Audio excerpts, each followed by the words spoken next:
This episode of The Dig is brought to you by our listeners who support us at patreon.com and by the University of California Press, which has loads of great titles, perfect for Dig listeners like you. One that you might like is Environmental Justice in a Moment of Danger by Julie Z.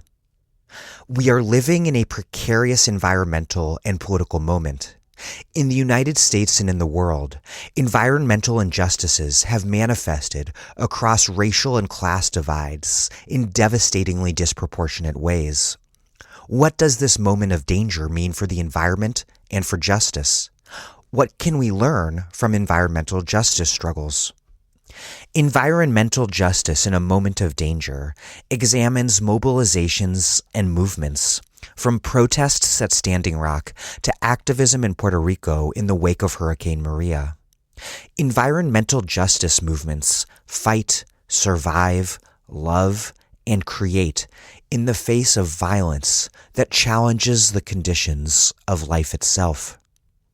Exploring dispossession, deregulation, privatization, and inequality, this book is the essential primer on environmental justice, packed with cautiously hopeful stories for the future.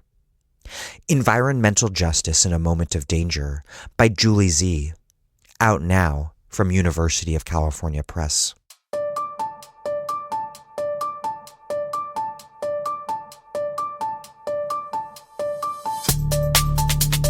Welcome to The Dig, a podcast from Jacobin Magazine. My name is Daniel Denver, and I'm broadcasting from Providence, Rhode Island. The protest movement in Hong Kong has subsided, but coronavirus has people panicked and distrustful of a government whose authoritarianism and secrecy have now clearly not only damaged public health, but also further undermined the government's legitimacy. Meanwhile, Hong Kong people continue to fiercely oppose Beijing's efforts to end the one country, two systems order put into place after the UK handed over control to China in 1997. This most recent mass movement was launched last spring in response to a bill that would have allowed for extradition from Hong Kong to mainland China. But it quickly morphed into a larger movement for democracy and against rampant police brutality. This anti-extradition bill movement was built on the 2014 Umbrella Movement, also known as Occupy Central Movement, which was above all else for universal suffrage.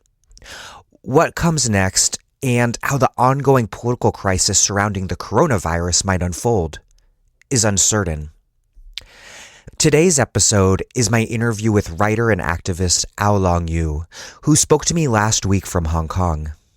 He explains the complex social and political economic dynamics behind the 2019 movement, and also the longer history, including the changing relationships between capital and the British colonial and then Chinese states that has shaped the politics and economics of both Hong Kong and China as a whole.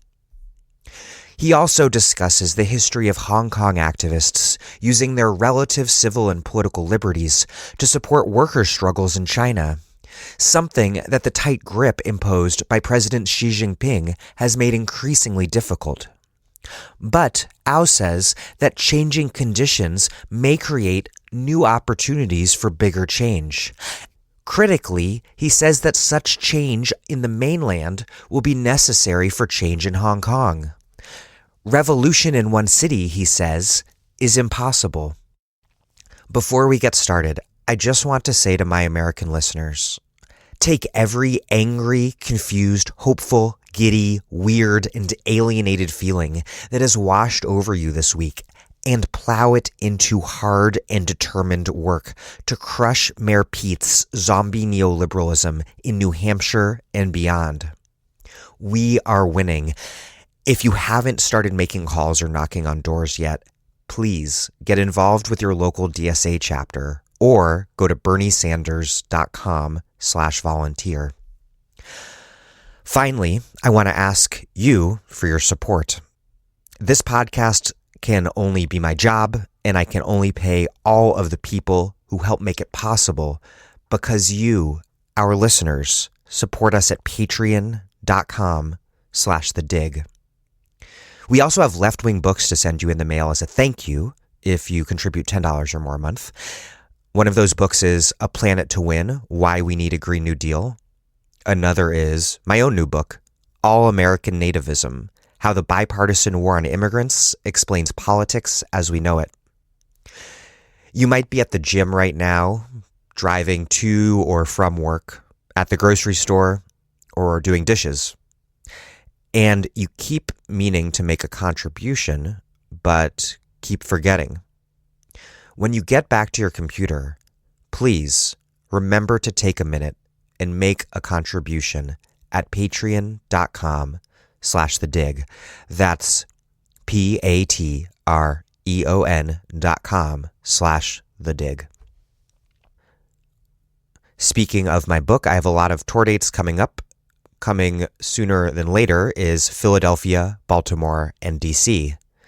Philly at the Wooden Shoe on February 24th, and then in Mount Ephraim, New Jersey on the 25th at Gallery 88. DC at Solid State Books on February 26th in conversation with Dara Lind. And then on February 27th at Metro DC DSA's Socialist Night School. And then off to Baltimore on February 28th at Red Emma's in conversation with Christy Thornton. Okay, here's Au Loong Yu, a longtime writer and activist based in Hong Kong. He is the author of China's Rise, Strength and Fragility. He is currently working on a book on the Hong Kong 2019 revolt.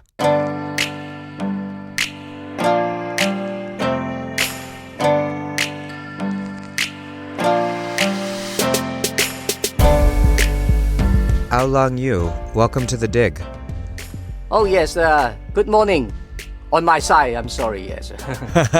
Good evening from me and good morning from you. Yeah.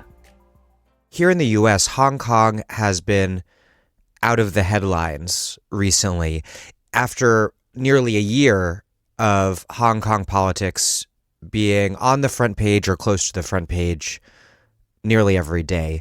Is that because the protests have waned, or because here in the U.S. we've been distracted because we have a presidential election, the impeachment, and for a few weeks recently, nearly a war with Iran? What is the current state of the movement and the political conflict?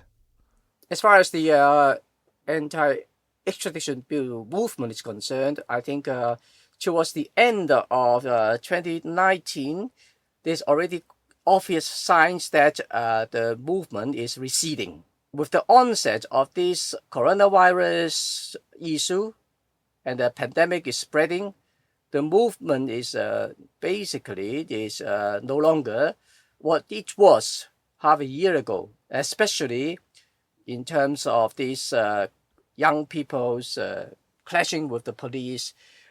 There was still individual incidents of this kind, but the scale is very, very small.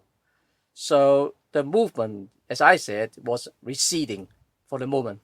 The rapid spread of the coronavirus has led to much of China, including Hong Kong, being put on various degrees of lockdown with different sorts of travel restrictions. Yeah. It's also created a bit of a crisis for the Chinese government, exposing its inability to coordinate the necessary response to what has turned out to be a massive public health crisis. How is the coronavirus affecting both everyday life and politics in Hong Kong? And how might its impact affect the larger political dynamic in mainland China and Hong Kong? In terms of daily life, it is now getting very, very hard. As you may have already known from the news that today's in Hong Kong, there is a short supply of masks and people are in panic. We are not far from the possible scenarios of riot if the shortage doesn't solve in a few days. Because without a mask, then if you go out, you put yourself in great risk. You put other people in great risk. But the problem is here actually there is also a problem of wealth distribution. The government has asked the people not to go out, but for many working people, if they do not work, then they do not have income. That's so simple. Therefore, however bad the situation outside, they have to go out to work. But now the mask, with its prices soaring to absurd level, some of these masks is already tenfold of the prices of what it was previously. And for those really poor working people, they really can't afford to buy masks, even if it is on the sale. So for these people, they are very angry and they are very desperate.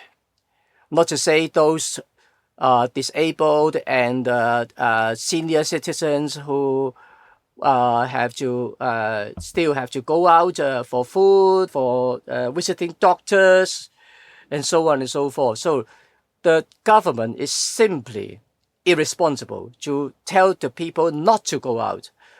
They simply does not understand what the working people or what the poor people's lives is. And it leads us to the second issue that you raised, is about the politics. I guess if this mask is evenly distributed across Hong Kong people, it probably is still it is enough for everyone. But the problem is, yes, firstly, we have still a so-called free market or laissez-faire policy from the Hong Kong government, which means non-intervention at every level, even in the midst of a pandemic. And we are even doing worse than the Macau government, whereas the Macau government using its public power to guarantee that every Macau citizens could buy a minimum numbers of masks every day in commissioned shops. So there's less panic emotions in Macau. But the Hong Kong government simply tell people to go to the free market to buy their own stuff. They do nothing to ease the shortage of supplies. So we have, in the end, that lots of people now do not have a mask when they go out, or they were first forced to stay inside. And this also again leads us to the second issue in politics, is that this government has zero credibility nowadays. No one, even those, including some of the previously pro-Beijing's peoples, now do not believe what the government said. But in a pandemic, this makes situation worse. Is simply because even if what they say is true, but no one believes it. So in the end, there is still a rush for the mask. And if this situation could not be eased, then we will be led to a even worse scenarios of what I said is probably chaos and then riots. And I'm really also concerned about this anti-Chinese mood here. It's getting stronger and stronger as well. So we are in a very dire situation. In terms of the political implications of this crisis, do you see it playing out in any sort of coordinated way, or do you see it more right now as a more diffuse panic? You've mentioned a few factors. There's the mask shortage, which reflects a broader shortcoming in the healthcare system and an even broader problem in terms of the hoarding of resources by the rich and people's well-being being left to the so-called free market. You mentioned this contradiction between the government telling people to stay home for public health purposes and the contradictory capitalist imperative that they work in order to survive and put food on the table. And then you also talked about the lack of legitimacy and credibility with the people that the government has right now. How do you see this playing out in the short, medium, and perhaps longer term? In the short terms, as I said, there's a danger of sinking into chaos. I hope this is not the only possible scenario. The government yesterday has guaranteed that, okay, we will deliver 8 million masks very soon. But the problem is, if I have no trust on this government, I don't know, and there's no timeline. When he said very soon, no one knows how soon it was. It is. And in the medium term, I think surely there is a bit of countervailing forces which is now at work to fight this virus. I think it is true that some people has pointed out, and I think it's true that yes, the Chinese government, in terms of medical investment over this virus preventions and researchers, it has been putting a lot of money into this research since 2003's SARS pandemic. So I hope that yes, very soon they could come up with some new treatment, come up with some antibiotics or vaccine and so on. But the problem is there is also true that no one knows when it could be delivered. So the great uncertainty still hang above all of us. So even in the medium terms, if these new treatments or vaccines and so on could not be delivered sooner, then more people will die, and the possibility of a partial chaos turning into a nationwide chaos will be imminent in this situation. That is what is most worrying. As you know already, yes, in China, there is a widespread hostility towards anyone who comes from Wuhan, and it has reached irrational level. And just imagine that in the next several weeks, if there is no new treatment, and death tolls rising, and the present figures of nearly 8,000 patients, if it continues rise to more than 10,000, 15,000, then I think a partial chaos then may turn into a nationwide situation. I hope I'm wrong. Yes, I hope it is not that bad, because all our lives now is at stake. But we must also prepare for the worst. And there is one important element that we have to consider. And this is also actually related to the anti-extradition bill movement. It is the complete degenerations and incompetence of the Communist Party's bureaucracy.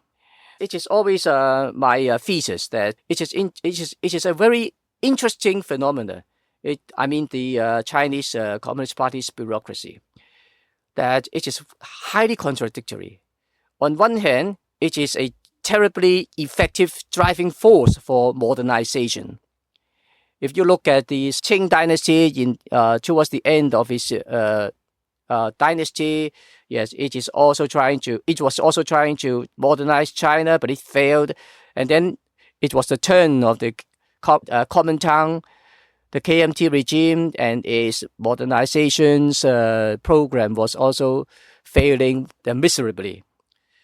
But the Chinese Communist Party, for all the fault, apart from all its fault, all its wrongdoings, there is one thing that is different from all other previous regimes, is that yes, it was able to modernize China much, much more effective. But at the same time, in terms of politics, this bureaucracy, this party, was also very pre-modern, to the extent that yes, the leaders demands a kind of loyalty which was pre-modern, which is not only that it turns citizens into all its subjects, but also, even for its bureaucracy, it demands a kind of loyalty which is you just cannot just kneel down before your superiors. You have to kowtow. You can never disagree with your superiors. far up to the highest levels of the political leadership.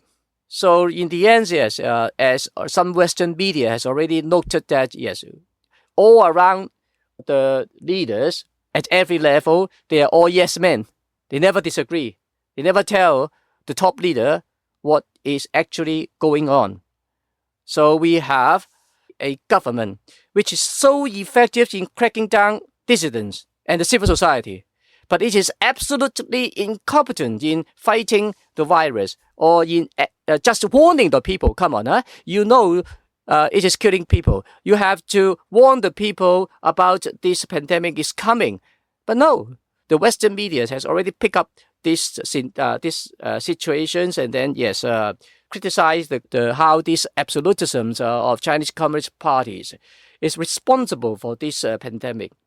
But to add one more dimension to see this thing even more clearly is that this dimension, I mean, what I said is this pre-modern political culture among the party state. This thing, it is precisely its basic weakness. So basic that it simply have no ability to solve this problem itself.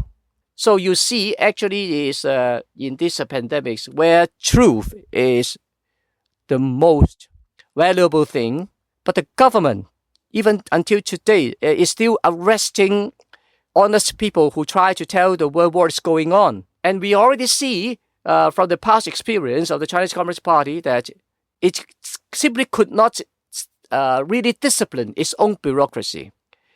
We are seeing a dismantling of social fabrics in every level, in the political level, surely, and also in the moral level.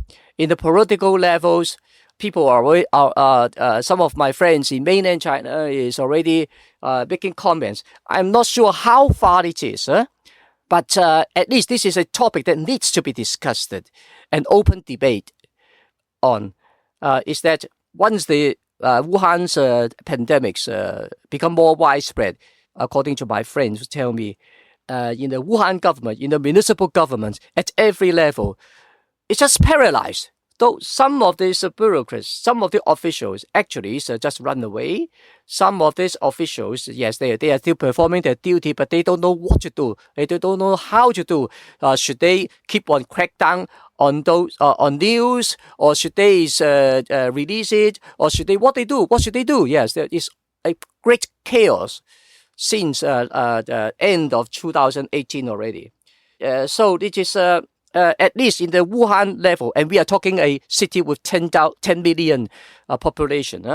In Wuhan, the administrations actually paralyzed.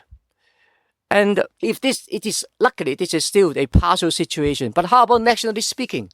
What has the central government has been doing? They only sent in additional medical staffs to Wuhan after the outbreak has broken out for more than a month. Are they really crazy? Shouldn't they move much more quicker? Even in the national level, there is not yet a complete paralyzed or, mostly paralyzed situation.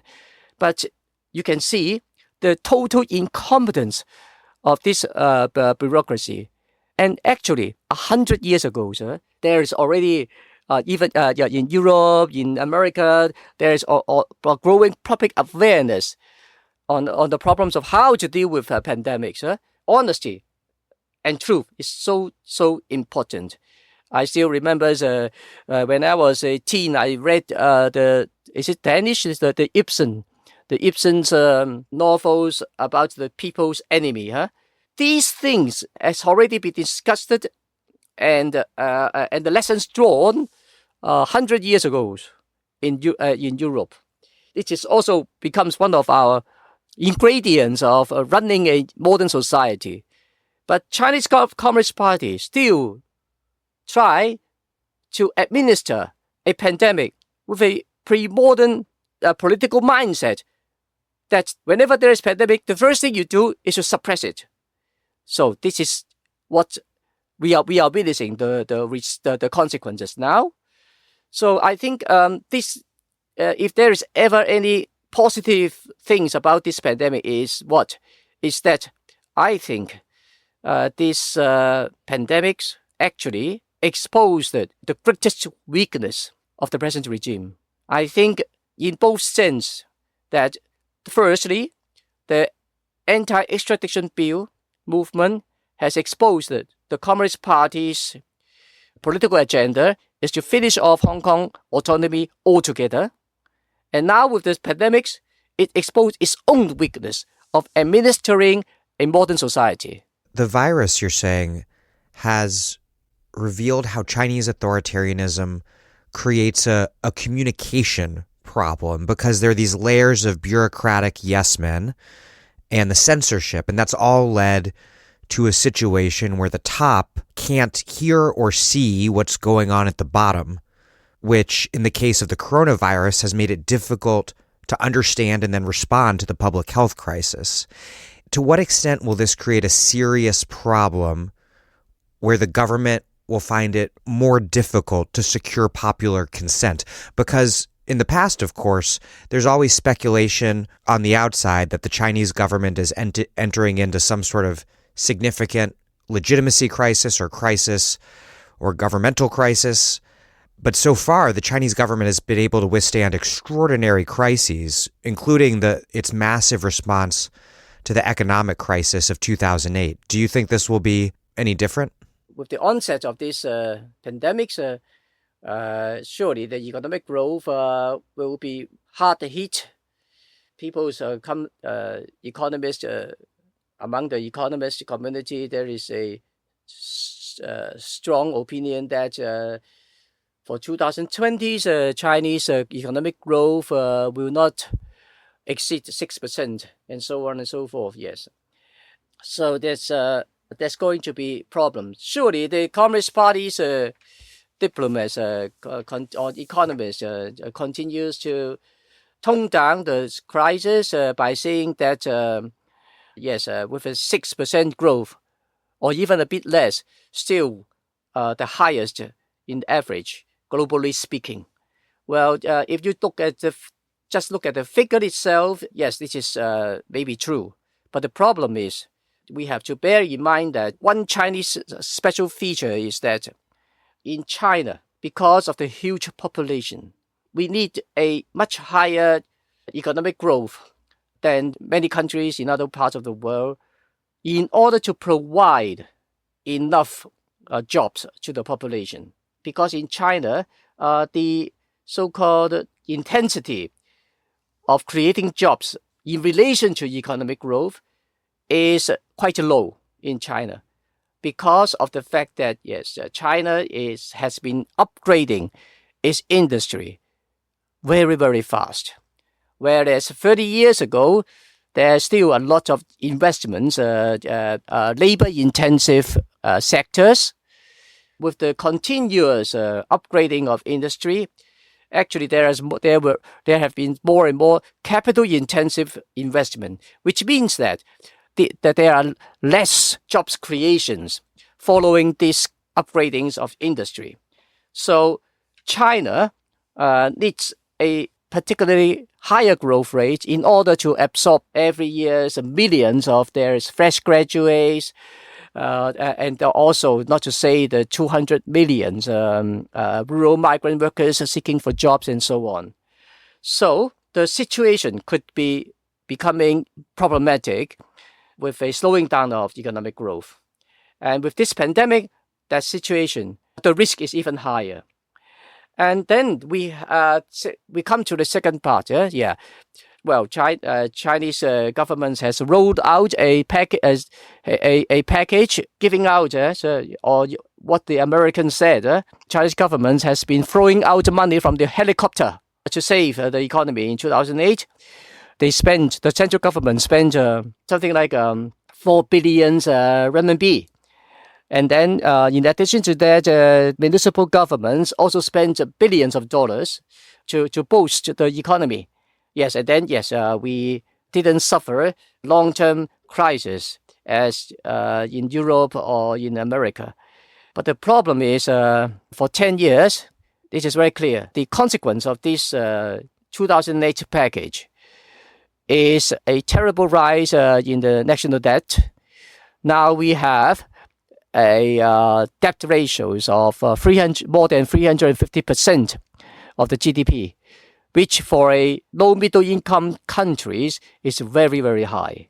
So it actually is narrow down the policies maneuverings of the government, because if it roll out another packages this time with the same kind of scale as the 2008, then the risk of a debt crisis will be even much more higher. Are you saying that the slowdown in Chinese growth could intersect with the coronavirus pandemic to create a new economic crisis that the Chinese government wouldn't have the same tools that it did a decade ago to respond to?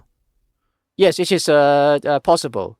And surely the problem lies in here that even if they repeat the same policy, this will just create another problem, which means the piling up of the debt.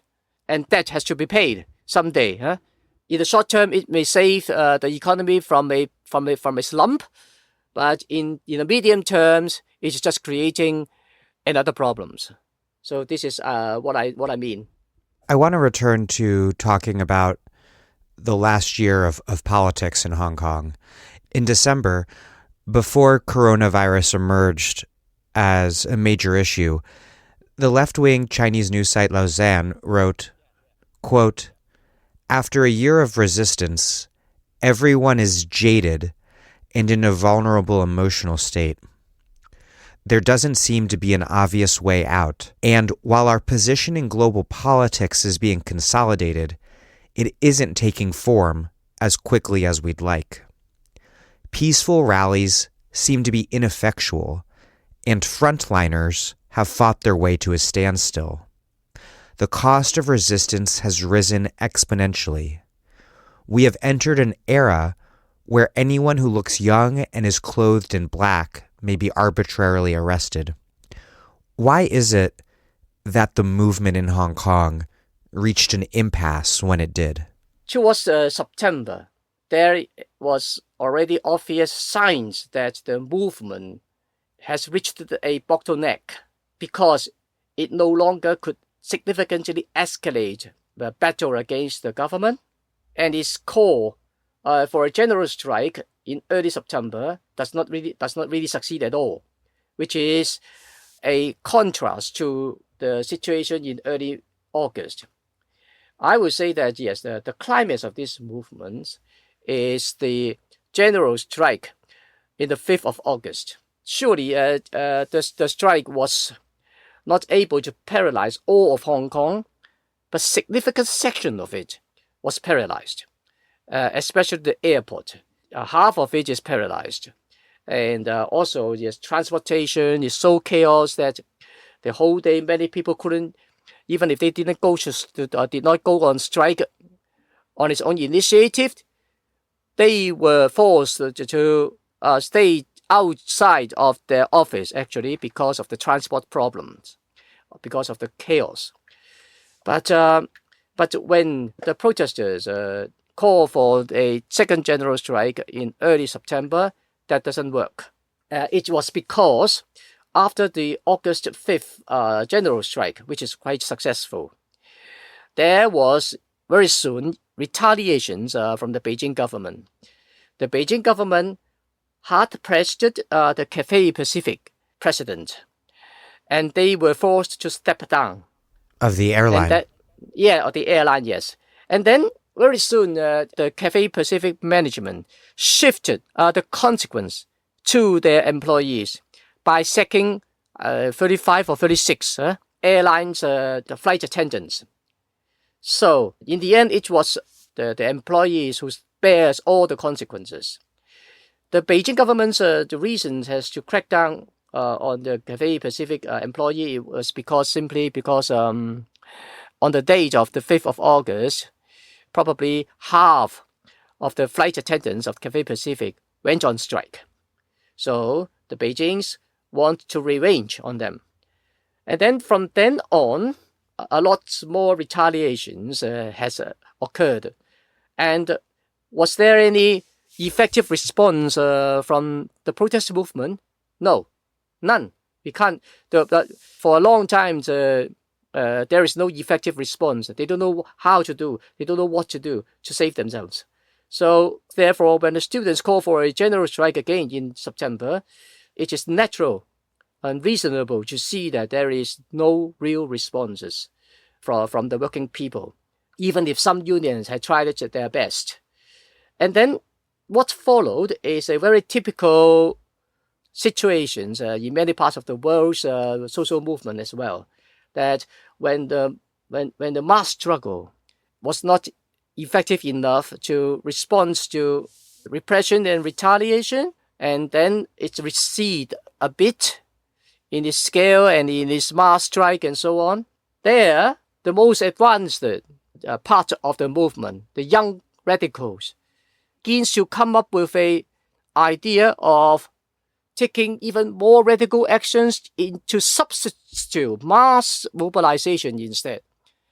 So, from September onwards, there were even more efforts by radical young people to practically force the working people to go on strike by blocking the roads, by paralyzing the railways through throwing different kinds of obstacles and things to the track, so that trains could be stopped.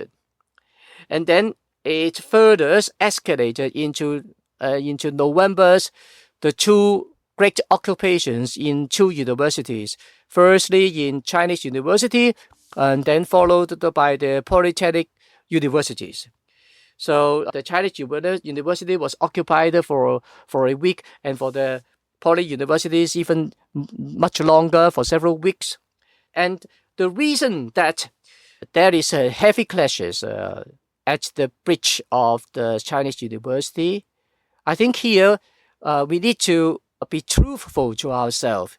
The reason that there is heavy clashes, I think it is on the 11th and 12th of November, where several thousand students occupy the Chinese university and fight the police, who is trying to take back the number 2 bridge. But here, there are lots of reports from students by saying that, yes, the reason for the conflict is the police try to take over the Chinese university. But here, I think that it is not so clear. This claim is not so clear as it is. Because if the police really wanted to take over the Chinese university, it can easily do that by doubling or tripling their police forces. But I think it is technically not a viable choice for the police. It's because Chinese university is quite big. It is a very big campus, and it is very scattered all throughout the hills. So even if they really broke into Chinese university, they will find it very difficult to track down and arrest all the students or most of the students. And from all the circumstantial evidences, I think the police main target was to take back the number 2 bridge only. Because with the students occupying the number 2 bridge, it means that the students can throw all kinds of objects down to the railways, down to the road, the main roads below. But this will stop all traffics linking up the eastern part of New Territories and Kowloon. So the police has cracked down. I think its tactical goal is to stop the students from being able to throw objects down to the roads only. But anyway, on the students' side, why do they want to occupy the number 2 bridge? It was because of the same reason, that they want to stop traffic going so that they could paralyze the transport of Hong Kong. And then through this, they could make the strike materialized on its own. So this is a I think it is a very controversial tactics because there are also many peoples, working peoples, do not want to go on strike on that day, and do not want transport to be stopped on that day. And if they were late to work, or if they could not able to go to work at all, they were forced to do so. So there were a lot of people, including union peoples, disagree with this tactic. But anyway, the students, they just do what they want to do. So it is a common phenomenon, actually, it's worldwide in social movement, yes, that when the mass participation in the movements begins to recede, well, so those radical, most advanced part wants to continue the movement, and they begin to take some tactics which may antagonize the rest of the movement stakeholders. Why is it that labor unions have not been able to play a more significant role in the protest movement? Has there ever been a strong labor movement in Hong Kong? Never. That is a problem here. Yeah. So this actually the August 5th general strike, the trade unions, the so-called Confederation of Trade Unions, to their credit, did enthusiastically embrace the idea and went ahead to organize it. Surely they are not the only organizers. With the help of all peoples in the movement, the general strike was materialized successfully. So they have tried their best. But we must, always bear in mind that the Hong Kong labor movement was always very, very weak. And it is not just organizationally speaking. Surely, in terms of organization, it is also very, very weak. It has, it claims to have a lot of members, hundreds of thousands of members, but regrettably, most of these are just on papers. They're never a real rank and file activisms in the trade union. Never. But this organizational weakness is multiplied by also one political weakness, that the CTU has always politically just tail-ending the pan-democrats, the liberals parties. It is now very clear, and even the pan-democrats leaders sometimes admit their errors, that they have been too timid, too meek in the promotions of democratic movement. They never dare to demand for universal suffrage, not until the handover. So for 20 years, from 1980s until 2000, the liberals parties could only dare to demand for 40 or 50% of the legislature seats to be directly elected. So it was their own failure in meeting up the greatest challenge we ever faced, which means a handover of sovereignty. It was the failure of these liberals to lead Hong Kong peoples out of this terrible crisis, and they are so silly that they trusted the Beijing government that it was going to honor its promises of universal suffrage gradually. So in the end, now for more than 35 years, we don't see any universal suffrage near us.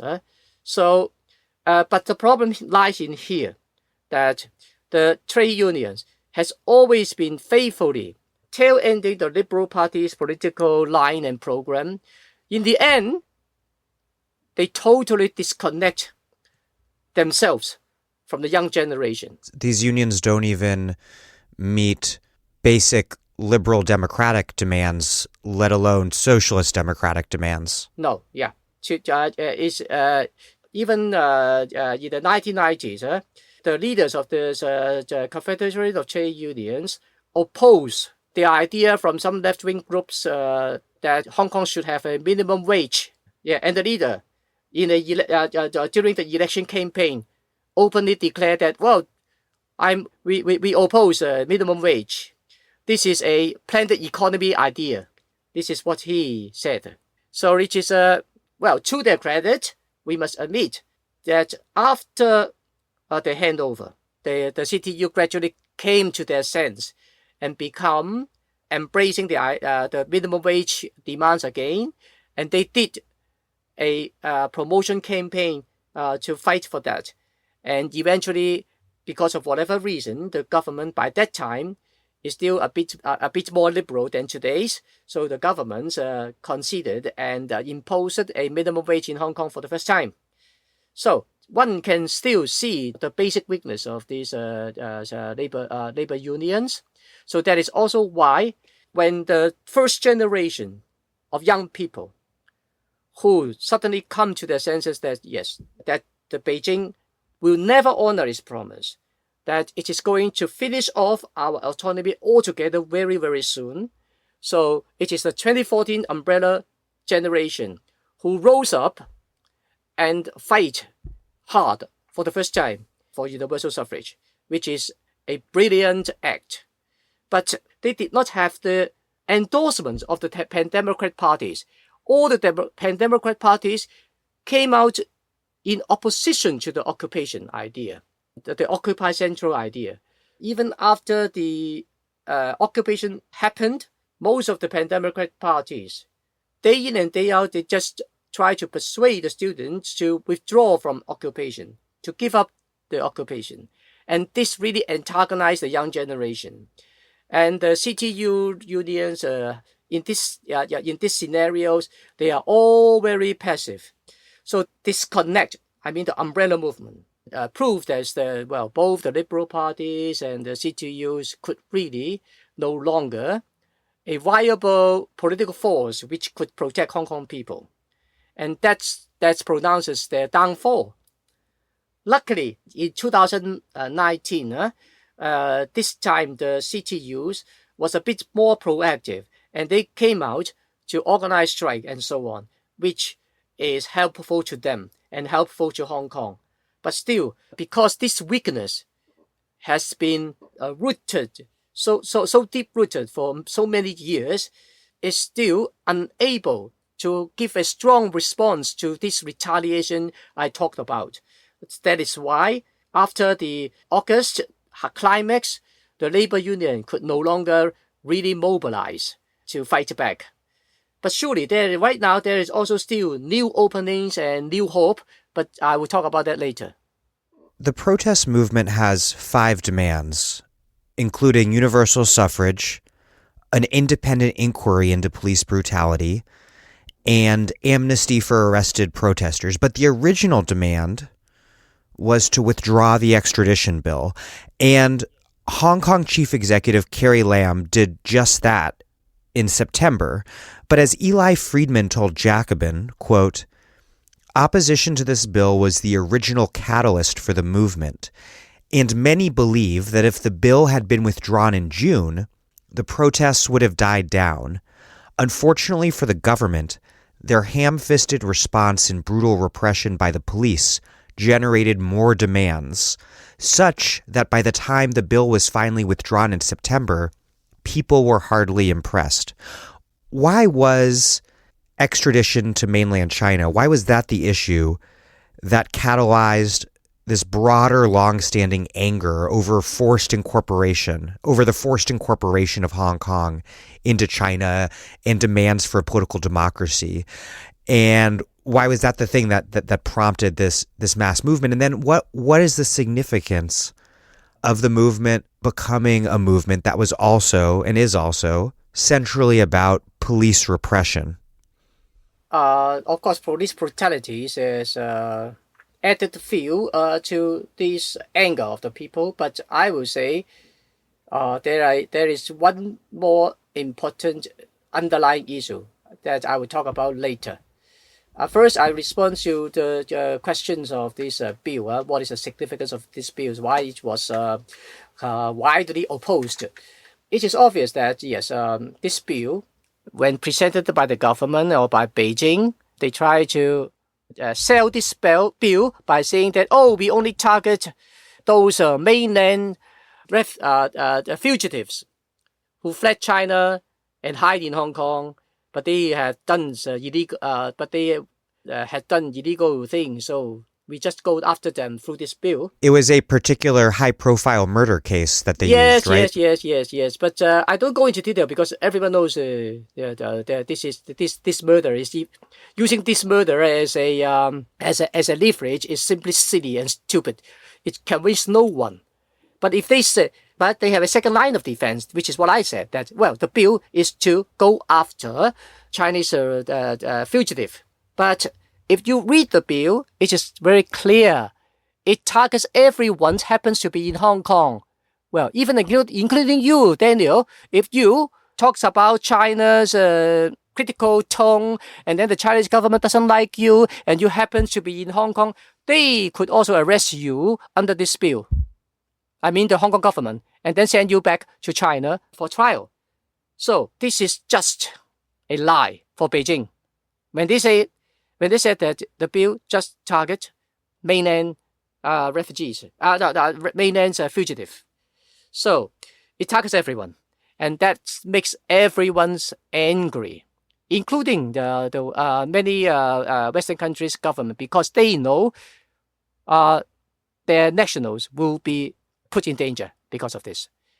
And for Hong Kong people, surely they know what's going on, because everyone's remember in 2015 the Bookshop 5 incident, which I briefly tell the story about this, is that 5 bookshops owners and staffs were actually kidnapped in different ways. At least 2 of them could be proven that they were kidnapped from Hong Kong or from outside Hong Kong, in Thailand, for instance, were kidnapped back to China.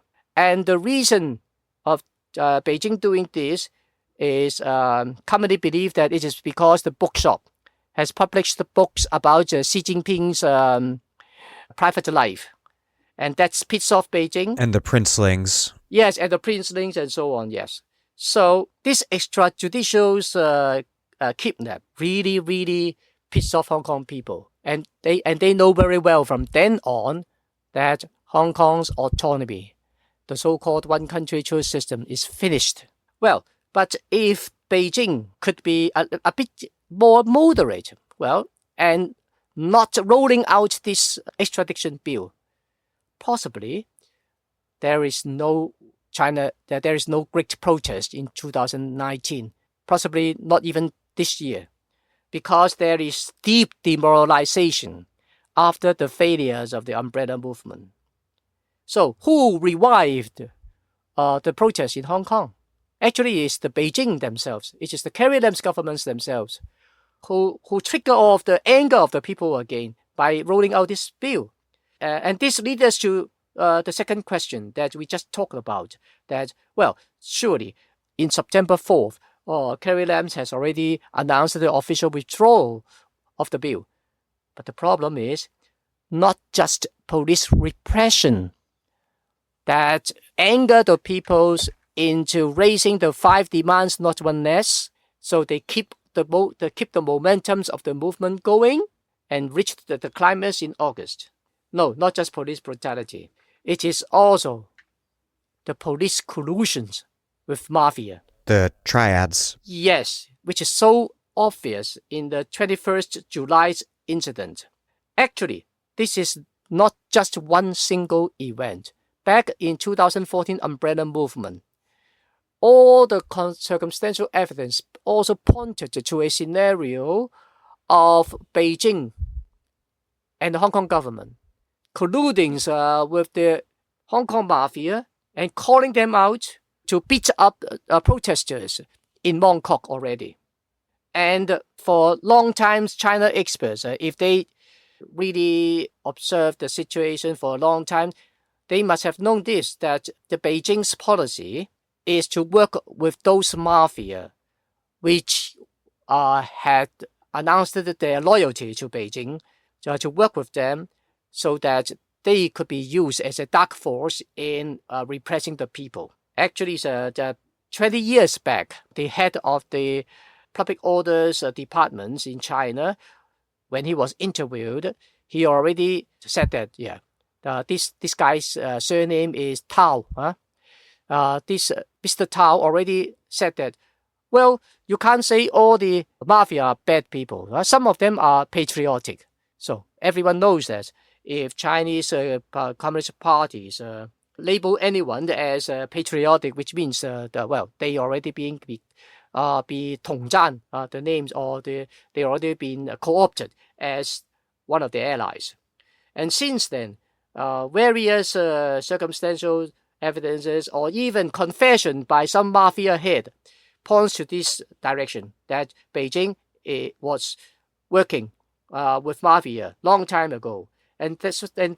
So you can see in 2014, the mafia beating up protesters.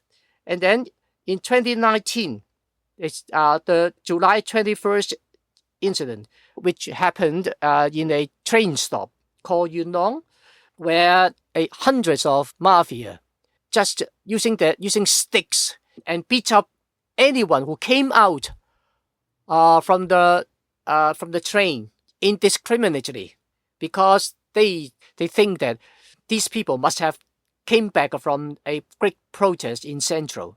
So they just see them as all are responsible for this protest and physically assault all passengers.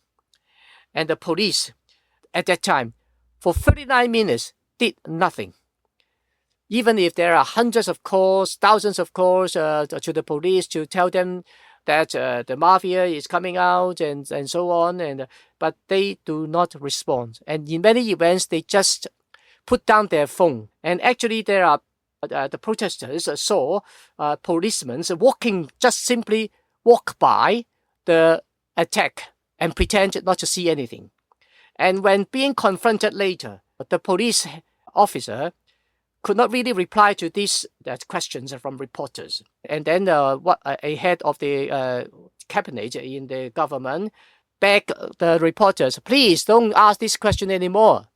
So you can see there is a huge conspiracy is going on. And this is what pisses off the people here, that they today knows very well that the Communist Party wants to finish off Hong Kong autonomy altogether by extrajudicial kidnapping, by working with mafia, and so on and so forth. So it is not just police brutality which keeps the movement's momentum going on, even after Carrie Lam's announced its withdrawal of the bill. If the extradition bill, from a strategic perspective, was an overreach on Beijing's part, then why did they do it? What is Beijing's strategy, since they seem to have created mass resistance that they could have easily avoided provoking? What's the imperative driving Beijing's effort to destroy Hong Kong's autonomy? Why do they think that's necessary? I think there could be several levels of responses to your questions. On the first level, obviously, it was because Xi Jinping's leadership, what was different from the past, was that began to overestimate its strength. We already witnessed that in the trade conflict with U.S. We already witnessed that also in the Huawei case, in the Zhongxin Tongxun case as well. And then in relation to Hong Kong, what is interesting to see is that back 4 or 5 years ago already, there was beginning official discourses from Beijing trying to belittle Hong Kong. They keep on saying that, well, China now, with the China rise, Hong Kong's positive function for China has been declining rapidly. Whereas 30 years ago, Hong Kong's economy equals to 25% of the Chinese GDP. Now today, maybe just 3-4% or even less. So this Chinese official discourse conclusion is that, well, Hong Kong is finishing on its own. Hong Kong is no longer important to China.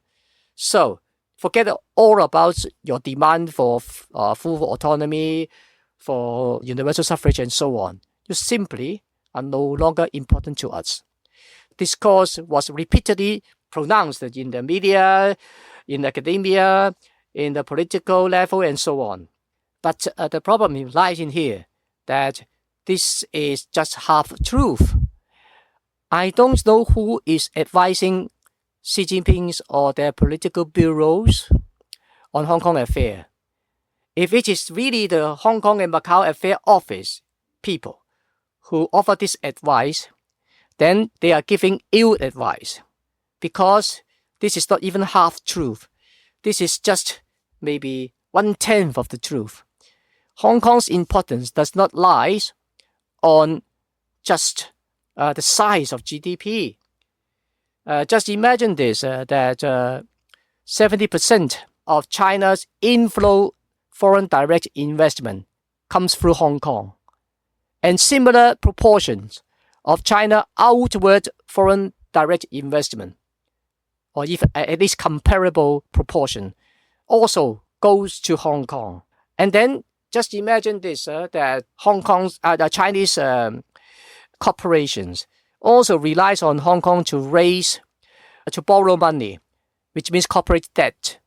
And then we also had Hong Kong financial market is one of the top 5 in the world. And actually today's more than 60% of the stock market values belongs to Chinese companies. So in terms of IPO, the floating of Chinese corporations, Hong Kong is the very, very important site of IPO. So Chinese economy in many other areas still relies on Hong Kong very much.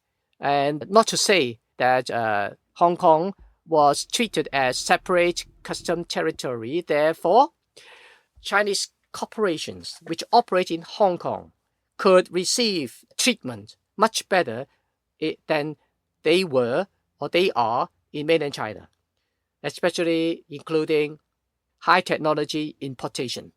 So when the Xi Jinping leadership thought that Hong Kong is no longer important, they made a grave mistake. And then in terms of the bill, I really don't know who is advising the top leaders over the legal issues, because as readers or audience knows as well, extradition thing is very, very complicated. It requires very deep knowledge about legal systems in the world, in other parts of the world, and all the procedures and so on.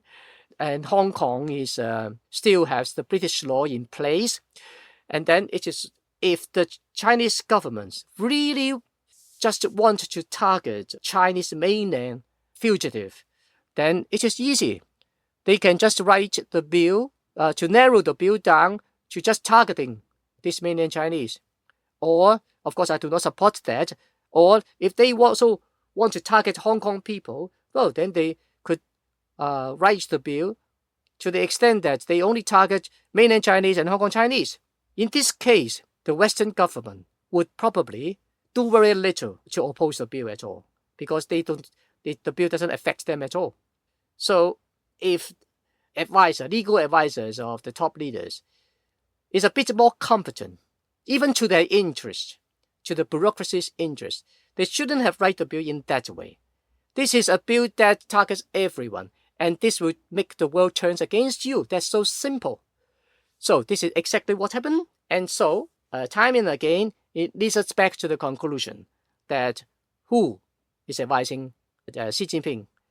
And lastly, at least in the economic side, there is some reports about the advisors of Xi Jinping, that he was advised by economist Mr. Hu, who argued that China, because of its rise, has already been head-to-head and shoulder with the US, which means that China now today is so strong that we can compete with US. If that is true, then, well, I think Xi Jinping has chosen the worst economic advisor he could get. So anyone who have some familiarity with politics knows this very clearly, that if a leader repeatedly choose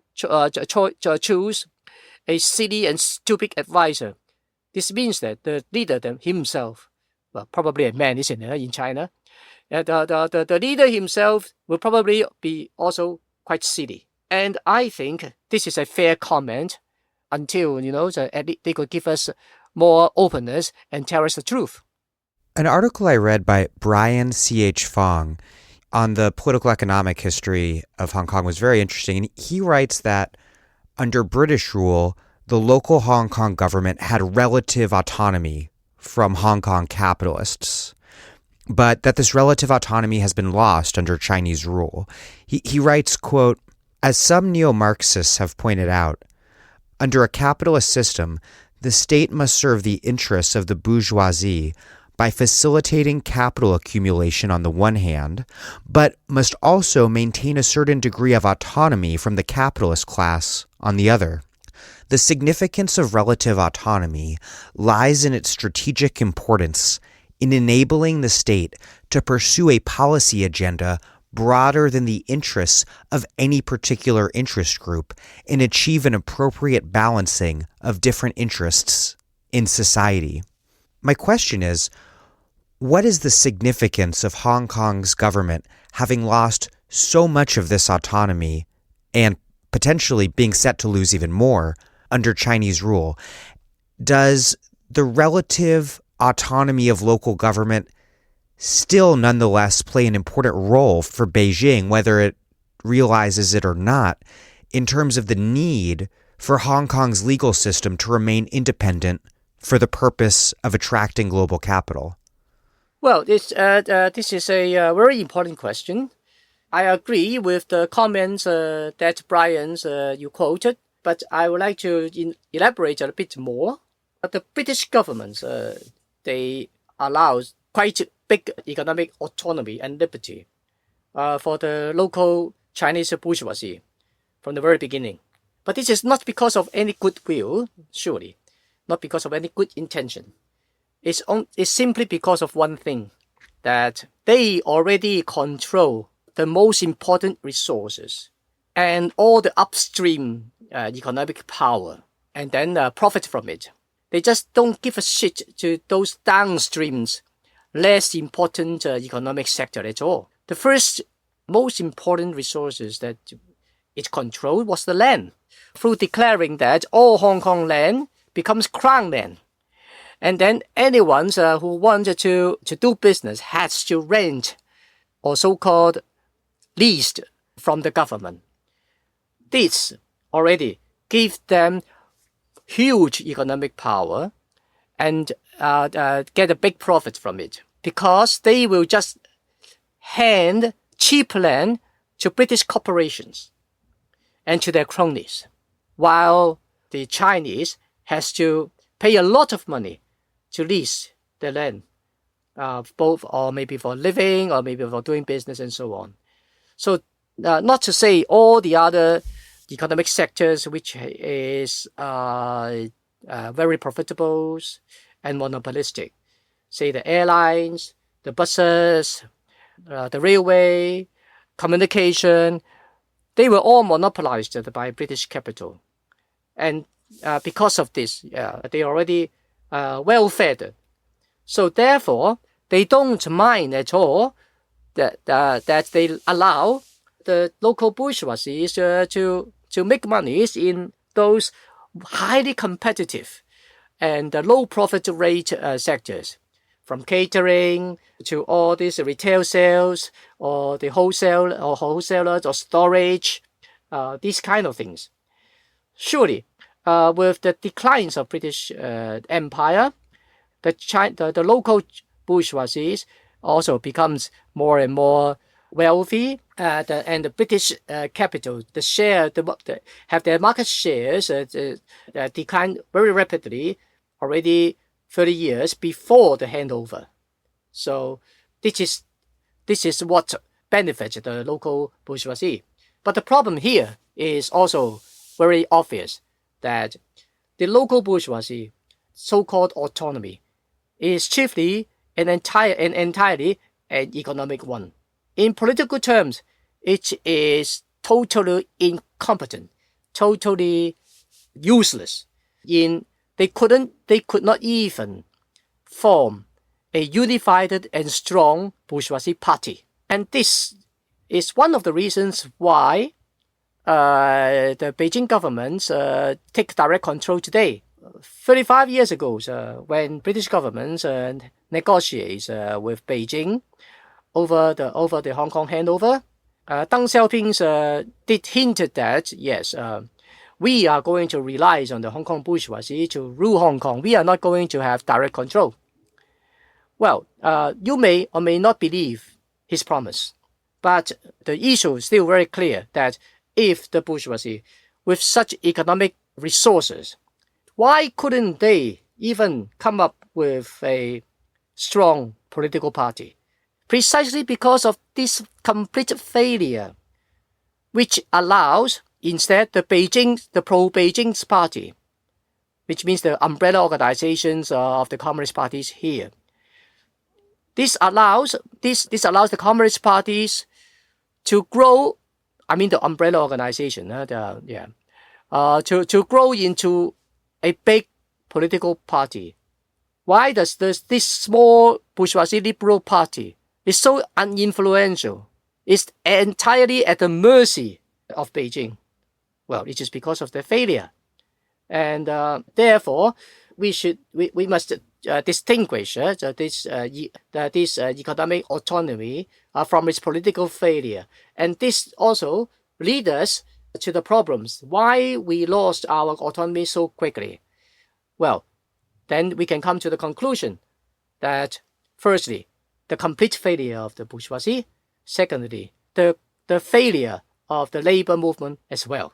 And thirdly, I would say it is the complete failure of the generations of my generation or those who are in the middle 40s generations. It is this complete failure of this older generation which makes the young people now facing all the terrible consequences. And it is they, because they are more sensitive, I call this generation, this new generation, as 97 generation, who were born slightly before or after 97. So this generation was raised and grow up in a terrible era, an era of continuously bad news, of Hong Kong sinking into deeper and deeper trouble, and so on.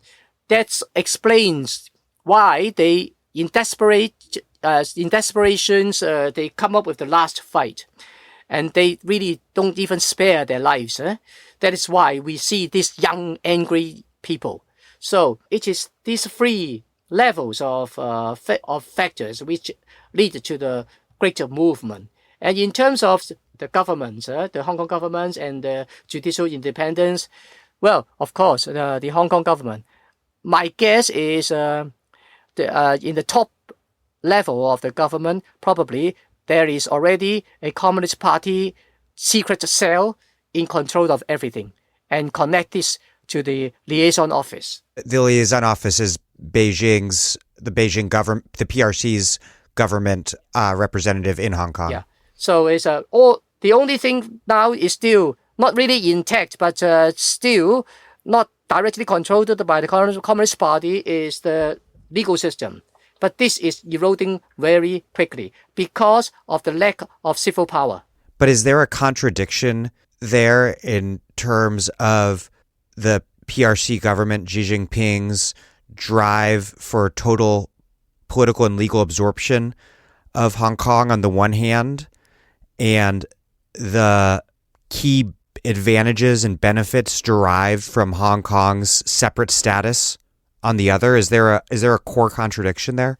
Oh yes, there is of course contradictions, and this is what is also challenging for Beijing, because I think its agenda is the following: they will keep the appearance of one country, two systems intact, but just the appearance. They will hollow out all the Hong Kong's autonomy under the table, secretly. Therefore, I always joke that the Chinese Communist Party should also actually name it as a Chinese Conspiracy Party. But the problem is, to do this requires great skill. Of course, the Chinese government is so good at conspiracy, yes, that only until not until 2014 did its conspiracies exposed. But anyway, eventually still, its hidden agenda now become very, very clear to average Hong Kong people. Therefore, it proves one thing, that eventually the Communist parties failed in its effort to put these two things together, which means on the table, the one country two system is still there, and under the table is direct control. But the problem is, yes, it did not succeed in that. So I think that, I don't know where did it come from, but also from all these, even from those pro-communist parties report, but those who are not the factions of Xi Jinping. You know, in Hong Kong, there is a daily newspaper called Sing Pao. It is a very weird newspaper. It was run by Chinese merchants, but it was also very, very critical of the Hong Kong Macau Affair Office, to the extent that they claim that the Hong Kong independent movement was just an invention by the Hong Kong Macau Affair Office to appease the top leaders. So, combining all these kind of strange reports, circumstantial evidence, many people believe, and I also believe, that inside the Communist Party, I don't know whom, inside the Communist Party there was a dark force which now today try to take direct control of Hong Kong by whatever means. They don't care about the appearance of one country two system anymore. They don't care how people see it. And in many sense, and that's also explained that why there were so many radical actions. It is very clear now that in the half year's protest movement, some of these petrol bombs, some of these burning of these of shops and so on, are actually done by undercover or plainclothes. Who are they? Nobody knows. Some may be police, some may be not. But I would describe this as a kind of dark force from the Communist Party who is intentionally putting Hong Kong into chaos. This is Sarah Jaffe, and you are listening to The Dig with Daniel Denver, my favorite podcast for thoughtful discussions on the U.S. left and beyond, and you can support it on patreon.com.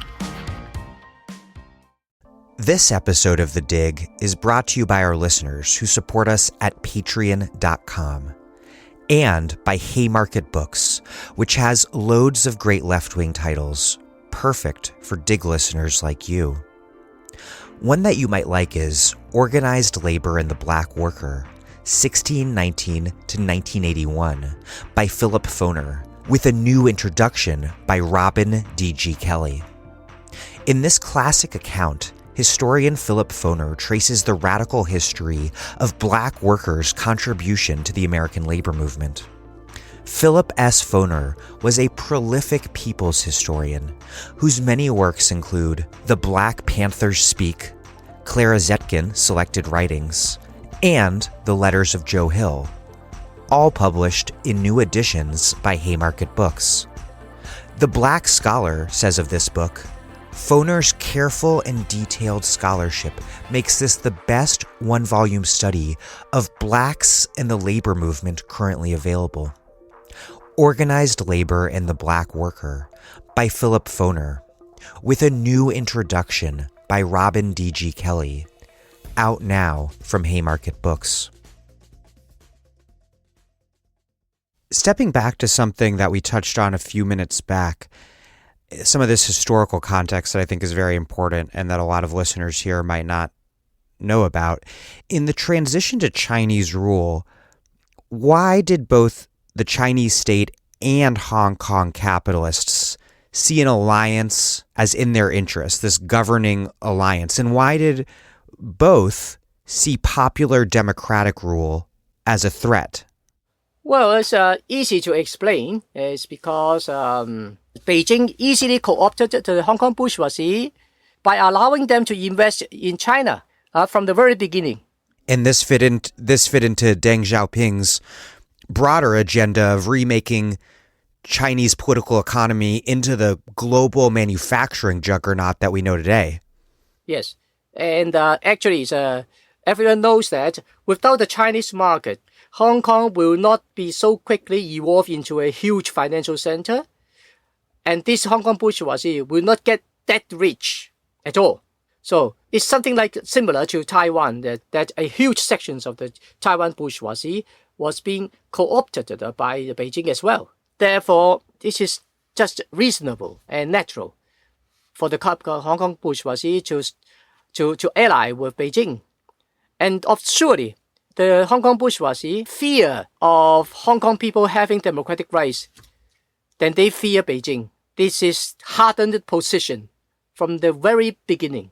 Even with this alliance between the authoritarian Chinese state, the Hong Kong government, and Hong Kong capitalists has proven disastrous for ordinary people. Hong Kong is a city with incredible inequality that's faced massive deindustrialization in recent decades, downward mobility, and a severe housing crisis that forces many people to live in nano apartments that are smaller than a single parking space. But nonetheless, the protest movement has not, by and large, targeted this concentration of economic power and its ties to the state, even given that it's created this incredibly difficult economic situation. And even though they're protesting the state part of that state-business alliance, why are protester demands, and I want to clarify that the demands are clearly just demands, but why are they articulated in such narrowly political terms, in liberal terms? I think here is require a multi-level responses to this question because it's a bit complicated. Firstly, yes, there are only 5 demands. There is no demands targeting inequality or labor rights and so on. And even the unions doesn't care about raising this. Actually, some of my younger friends has tried to raise this through online discussion, but they did not succeed at all.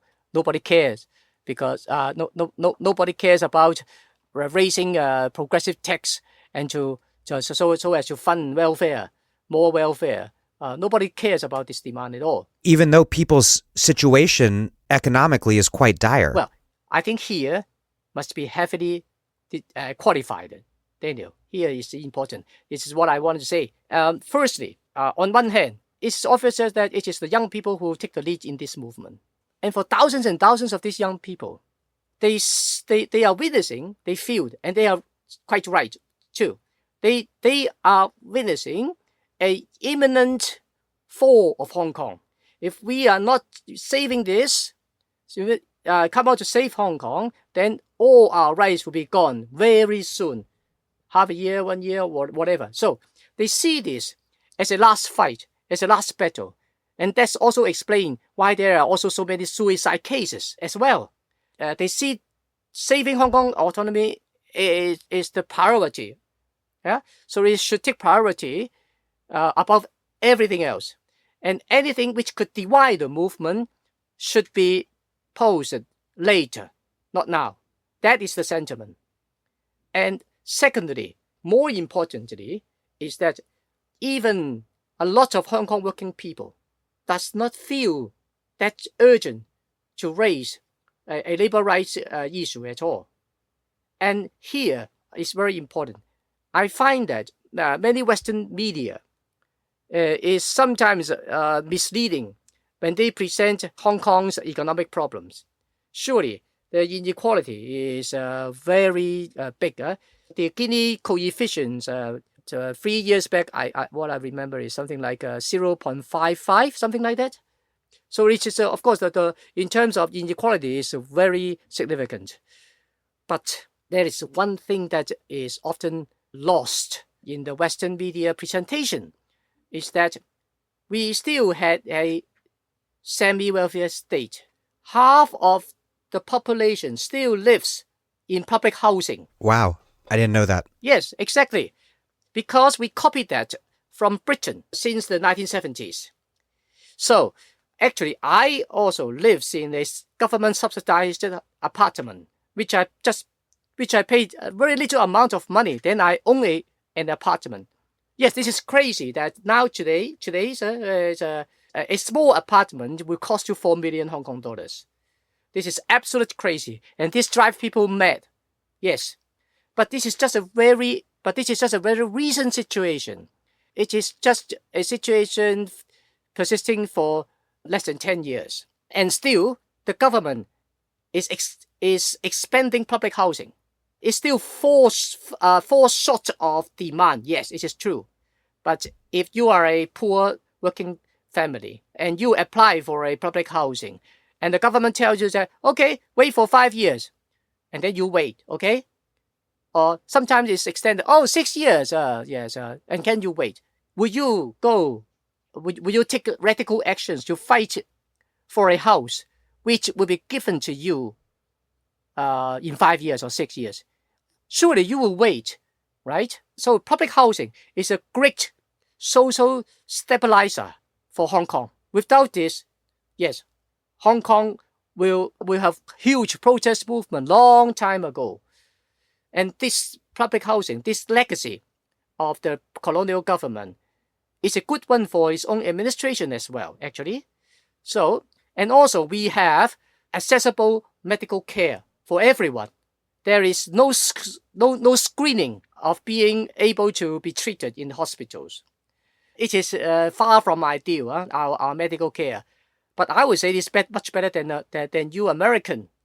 And actually, I have friends who already, Hong Kong's immigrants is everywhere. I have friends in America whose mother constantly returning to Hong Kong to be treated in hospitals because in America it's too expensive. So I will describe this as semi-welfare state. We don't have a good pension. We don't have unemployment benefit until recently, because Carrie Lam just announced that they will going to have some kind of a watered down versions of unemployment benefit. But yes, for until now we don't have one. But the problem is Hong Kong has been a prosperous society for so long that the unemployment rate is always single digit. And most of the time is just 3 or 4%, which will be considered by economists as just frictional. As full employment. Yeah, that's really, this is really full employment.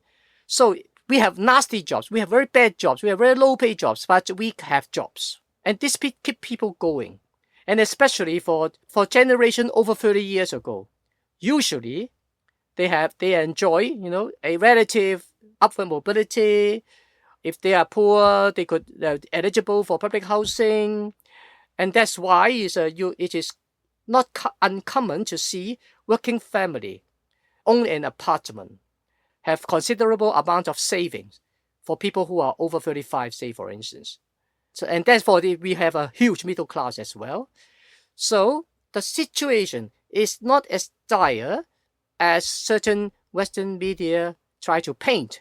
I don't want to go into detail what is the intention and what is their blindness, what is their blind spot, what have they missed, and so on. But what I want to try to say is that why the people, even among working people, they don't feel targeting inequality that urgent. It's because the situation is really not that urgent. Of course, for the young people, their chances are much less today. Yeah, but, well, this is just a recent situation.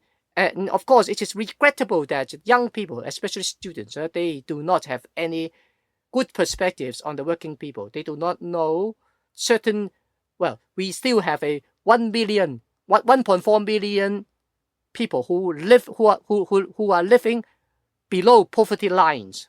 But we have very, very little homeless in Hong Kong. Any visitors who have been to any parts of the world, and they come to see Hong Kong, one thing is striking, that you don't find so much homeless. There may be several hundred, but largely they are homeless is because of other reasons, because of the government do mental health. Yeah. So yeah, it's mental health problems. Yeah. I want to run two other perspectives by you and get your response to them on the relationship between the economic situation and the politics. One perspective, I have two examples of. One was Toby Carroll, who wrote, quote, "A pull yourself up by the bootstraps individualism prevails in Hong Kong." And then I read an article in Lausanne that said, quote, "Hong Kong's biggest problem is that many people think Hong Kong has no problems. Hong Kong has always prioritized economic growth above all. It is utilitarian to a fault. Since learning your first words, every step you take has been driven by the goal of enhancing your competitive edge, getting ahead, and establishing your personal reputation and legacy." What do you make of that analysis, that there's a degree, I hear what you're saying about the welfare state stabilizing class conflict, but do you think there's a degree of ideological hegemony at play as well? Oh, yes. Yes, I have been observing this for many, many, many years. This is deeply in our blood. That is the problem. I think it is comparable to some extent to certain sections of the American population. You know? Yes. This idea of frontier man, huh? Self-made. Yep. Self-reliance. Yep. Yes. Minimum government. Yeah. Everyone for himself and God for us all. But in America, this kind of idea is shared not by the whole population, just by some sections of the population. But in Hong Kong, it is across all classes. Everyone believes in laissez-faire. Everyone believes in self-made. And if you fail, it is because you are incompetent. That is the dominant ideology. Surely, the whole colonial governments in the past, the whole ruling class, even the middle class, even the intellectuals, I would say they are all accomplices of this cultural hegemony, which is regrettable. But at the same time, there is also one more fundamental element at play, which is the Hong Kong's special situation in the histories of contemporary China. Because whenever, for the past 150 years, whenever there was war, chaos, starvation in mainland China, the southern part of Chinese people, luckily, they still have a Hong Kong to flee to. So Hong Kong is a city, not just as a colony. Hong Kong is a refugee city from the very beginning. It has a very strong refugee political culture, which means this is exactly what I said before, that everyone for himself. Because and this refugee mentality actually evolved and upgraded in the late 1980s after the Tiananmen massacre. That the huge middle class, when they saw this massacre, surely they were scared, but their response is phenomenal. The response is not to stay in Hong Kong to fight against both the colonial governments and Beijing. No, they choose a more easy way to flee. This time not as refugee, but as, well-off immigrants to Canada, to America, to all parts of the world, chiefly Western countries, and so on. And what is more phenomenal, what is more ironical actually, is after the Tiananmen massacre, in early 1990s, the Liberal Party's main concern, the so-called pan-democrats, their main concern is to what? Was to promote a campaign to petition the British government to grant a right of abode to Hong Kong people. So, these liberal parties, on one hand, they talk about democratic movement. On the other hand, their main concern is to flee. This is I would say this is a refugee mentality 2.0 version. Another factor, it seems, is that the PRC government, Beijing, has tried to use the city's economic problems against the political demands and say that there actually is no political problem, just an economic problem. which can make the people arguing for economic justice seem like they're playing into Beijing's ploy, which is ironic. There's something ironic there because Beijing is insisting that the problem is narrowly economic, and then protesters are arguing that the problem is narrowly political, when the reality is that that Hong Kong's governed by an alliance between business and the authoritarian state. Yes, the Beijing response is stupid and silly. It's just an attempt to iterate its policy, which is just like what they did in China. The Chinese people. The Chinese peoples are allowed to do business, to pursue your economic success, but all civic power, all political power, will be monopolized by the party, and you, the Chinese common people, have no one single stake in it. You are simply not stakeholder at all. And they just trying to implement the same thing in Hong Kong. So they try to frame the discourse as purely economic, which hardly convincing to any sensible person, isn't it? So it's not going to convince anyone. It is just a discourse which literally recognizing that we, the Communist parties, will never share any kind of political power with the common citizens. And then, of course, on the side of the movement, it is regrettable that it goes to another extreme, actually. So actually, they kind of mirror each other, that the protesters see Hong Kong issue right now is just a political one. But here, it's different from the Beijing case. Whereas the Beijing camp is highly unified in this philosophy. In this, I will describe this as an absolutist political philosophy. But in the movement, there are still strong undercurrents, which is different from from the 5 demands. If you read different surveys on the movement, actually, in most of these surveys, if the respondents are being asked, do you think that Hong Kong's inequality is too much to bear? Actually, most people will say yes.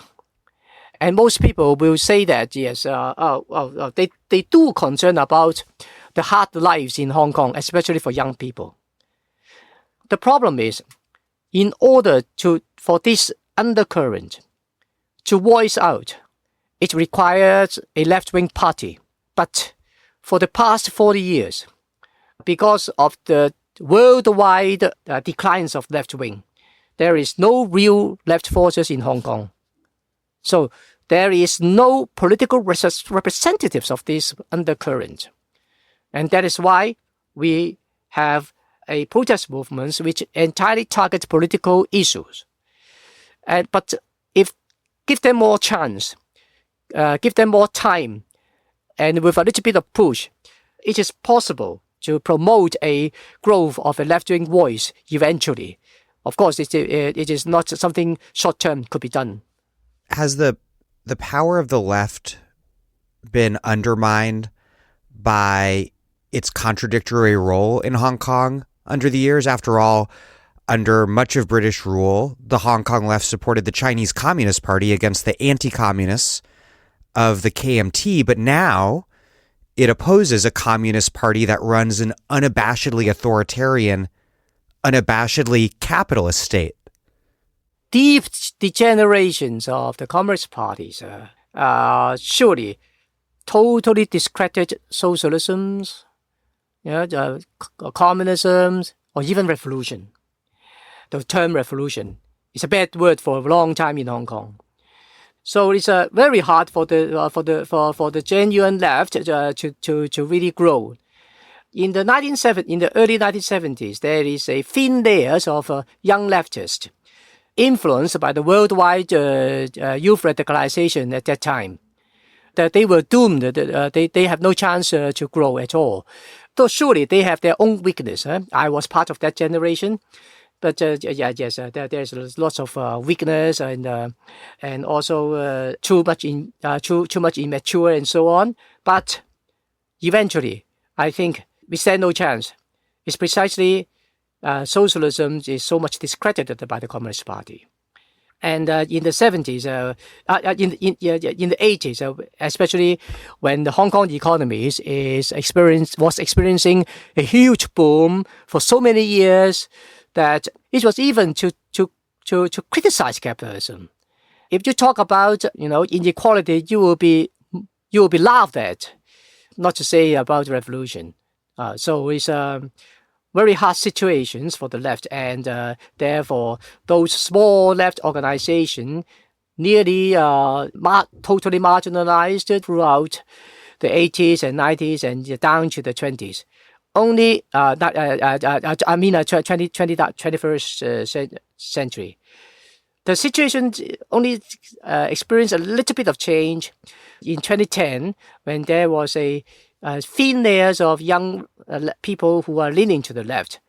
But 10 years passed, I think they built nothing. So this is very, very hard situations for the left.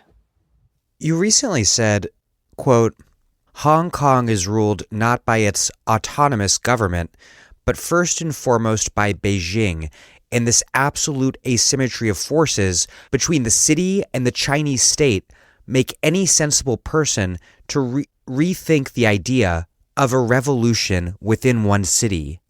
Hong Kong can only win when mainland China is also ready for a mass upheaval, yet this is not in sight. That's a very powerful analysis, sobering. China is a massive country, and it has shown an incredible capacity to successfully repress serious resistance in particular regions like Xinjiang and Tibet that make up a relatively tiny portion of the nation as a whole. Given this dynamic, what is the way out for Hong Kong? Because the same autonomy enjoyed by Hong Kong that has allowed for this protest movement is also what has meant that it's separate from the huge mass of mainland China. This is the greatest challenge for the Hong Kong democratic movement. The only way out, as I see it, is unless the Hong Kong movement develop a strategies of allying with mainland Chinese social movement. Until then, I don't think that there is any real probabilities of having a successful revolution in Hong Kong alone. Yeah, and of course, during the height of the movement last year, we saw a fundamental change in the people's attitude. Previously, no significant sections of the population will accept fighting with the police or throwing petrol bombs and so on against the police. This is unimaginable even 2 years back. But what makes this movement significant was not just the young people today are there to do this now, but the fact that hundreds and thousands of common citizens actually sympathize with them, help the young people in various ways to do this. And whenever there is big march and then people saw those black blocs marching across the street, they all clap their hands and applaud them and so on. So by that time, I wrote about this, that to make a successful revolution in Hong Kong is quite unlikely, quite impossible actually. But it is possible that if the anger of common people has reached a point that they care no more, that they are so angry that they join the young people in fighting the police, and well, if there were not just a few thousands but hundreds of thousands of people fighting the police, and no police force can really stop it. But that is possible, which means a revolutionary situation is possible, because what makes revolutionary situation possible is just one thing, because people get so angry. They don't care no more. They don't care even their lives. So they will. So they join the uprising. Of course, this revolutionary situation, if ever happen, will end in tragedy. There's no doubt about it. If if there is no change in Chinese situation. So, but in some way, I hate to say that, but luckily, most people, although they very sympathetic to the so-called valiant, the frontline people, these radical youth, they are sympathize with them, they support them in many, many ways, but they refrain from actually joining them. And I think I wrote what you quote precisely after this kind of observation for several months, that I myself witnessed, that the people have grave reservation to actually join the uprising. Yeah, they never cross the line, actually. And it is easy to understand because they are not stupid.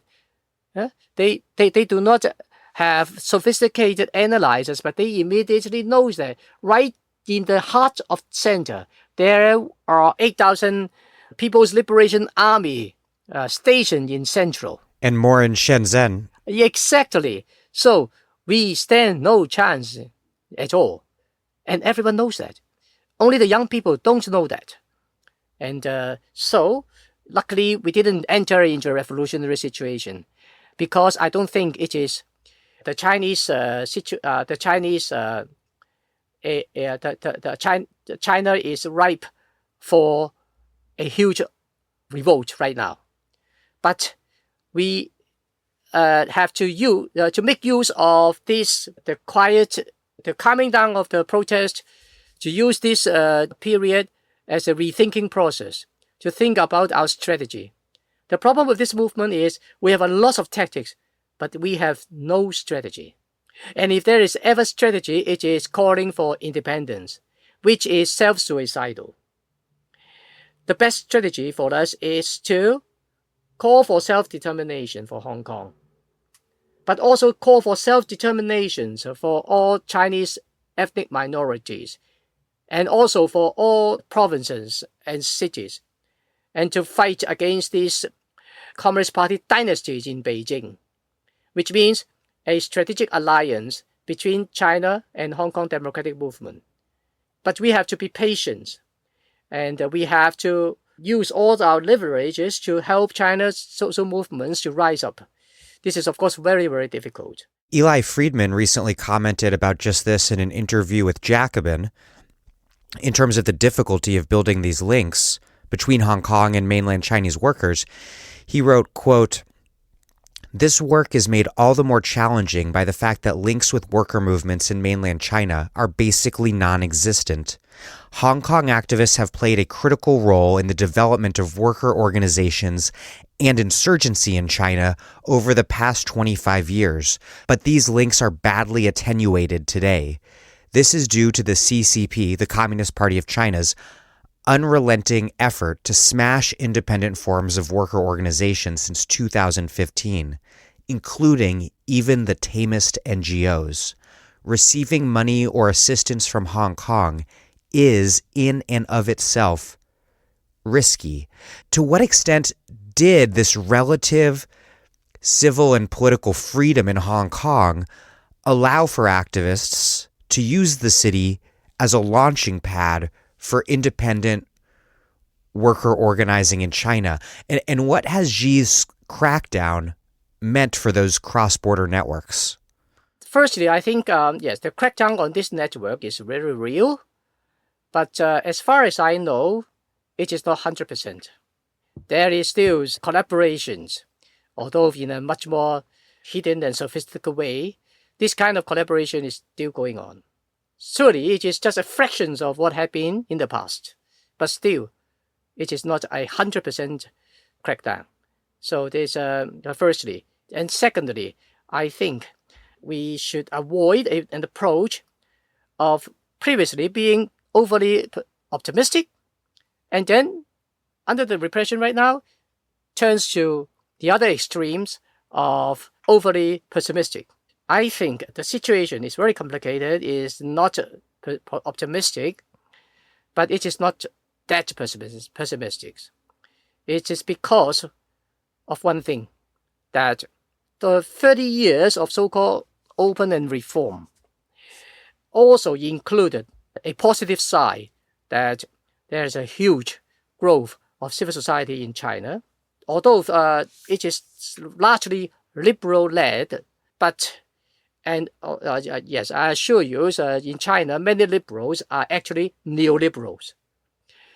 But we should not dismiss all these forces in one hand as totally, entirely reactionary. It's not that simple. It's very complicated and contradictory.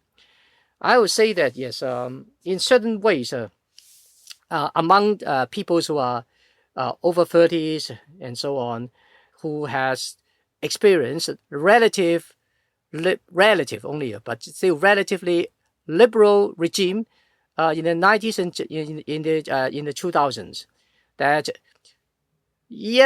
people could have access to huge volumes of translations, all kinds of books from other parts of the world, the developments of the cross-border collaboration between NGOs, between academia.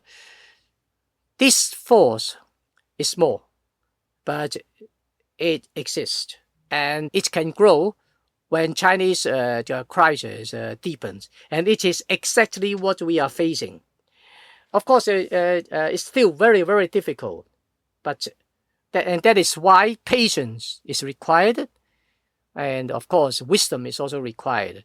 And that was why I do not agree with the Jiaxi case, where certain radical students tried to use the case of a small strike to elevate it into an all-out offensive against the party state, which I think is premature, and actually they suffered all the consequences. But back to the original... That's the JASIC? Yeah, the JASIC, JASIC, yeah. The JASIC case, you can check it online. But anyway... Which was supported by communist students and led to... Yes. Was met with massive repression. Yes. But they could avoid that, actually. Yes, and that's why the old Maoists split with this young radical now, and they accuse each other. Yeah, I'm not going to judge on this case, but I mean that this case proved that patience is required. But precisely because that the fruit of the past was still there. I mean, the progressive force. It is not in organized form, but it's there. So, in the sight of these great pandemics, it proves one thing, that the Communist Party is successful in, yes, cracking down any kinds of opposition, even in the near future. This is obvious. But at the same time, it could not stop itself from turning into a chaotic source as well. Just like the 2,000 years of histories of the dynastic empire China, actually, in the end, it is not because of the people revolt which makes the dynasty downfall. It is the complete degeneration of the bureaucracy. After it's privatizing all the civic power in its own hands, it gets so corrupted that it simply lacked the power, lacked the strength to discipline itself. All the discipline the center took, these are just token one. It can't stop corruptions going on. It can't stop stealings of state and private sector's properties from happening. It couldn't stop its incompetence, and so on and so forth. So the Communist Party will punish itself, and this is what is happening. Surely, there will be a lot of side effects. The people will suffer, and this is in some way inevitable. But this also means one thing, that the grave crisis may trigger even more factional fights at the top level. Right now, we hear nothing. We don't know. But from all the circumstantial evidence, again, that these internal contradictions has never halted in the past. There is a funny saying I heard from some of my friends that, well, do you know that in the 8 hours work of a top officials, what are they doing? Well, half of the time they will involve in all kinds of internal fight, and then the other half of the times they will entertain themselves in whatever way. The conflict in Hong Kong has, of course, been swept up into this larger geopolitical and trade conflict between China and the U.S. While the U.S. has sought to leverage the protests for its own purposes against China, China has accused foreign plots of being behind the protests, and then some protesters have praised Donald Trump for supporting them. What's your assessment of how these local politics have been leveraged by competing powers at the global level, and what opportunities and dangers does that pose for the movement? And then finally, how should we on the Western left be in solidarity with Hong Kong and recognize that China can also be an imperial power, but without playing into these reactionary forces here in the United States that seek economic and military conflict with China? Yeah, this is a big question. Yeah. Firstly, it's about the wavings of American flag. This phenomena is very complicated. Surely, from the very beginning, there were right-wing localists who is very pro-America. They would like to see this thing happen, or they themselves are promoting this. But one must bear in mind that the right-wing localist, organizationally speaking, is very, very small. It simply does not have the institutional muscle or organizational muscle to rally the hundreds of thousands of people on their own. But why were there so many American flags being waved? But actually, if as a local, you can see in many protests that not just American flags were waved. Surely, American flags was the most popular, but you can see actually multiple flags.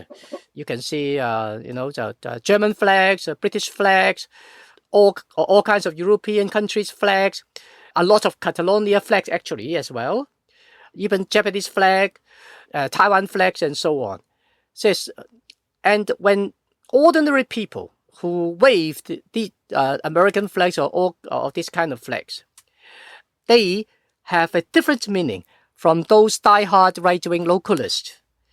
If you talk to the young people or those who are waving these flags, most of the time, why you wave this flag? Do you think America is really a very democratic one? Or are you pro-Trump? Actually, this is not the way people think mostly. They wave it is because they want to reassert one thing, that Hong Kong is an international city. It's a metropolitan. It is not a regular mainland Chinese city.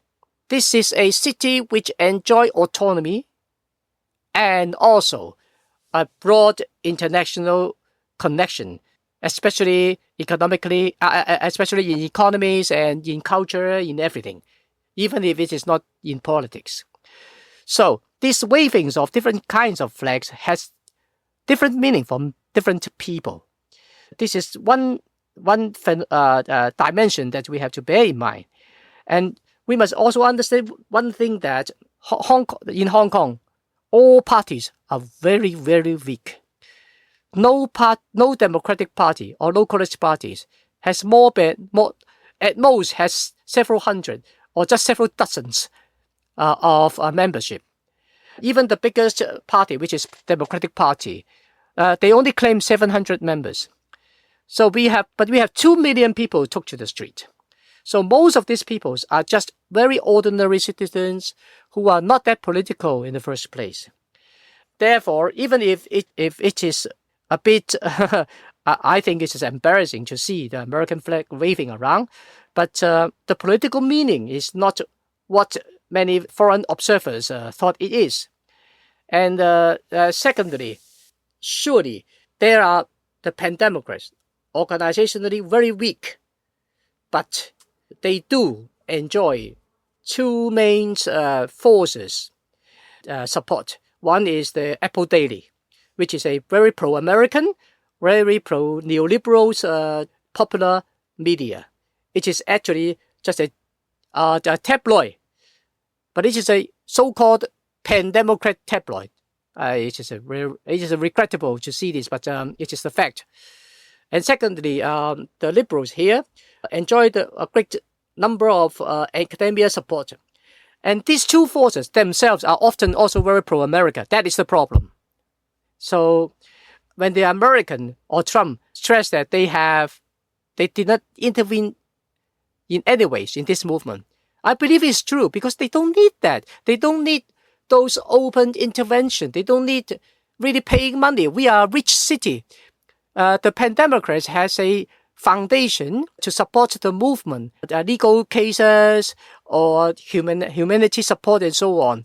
They raise more than $100 million on their own.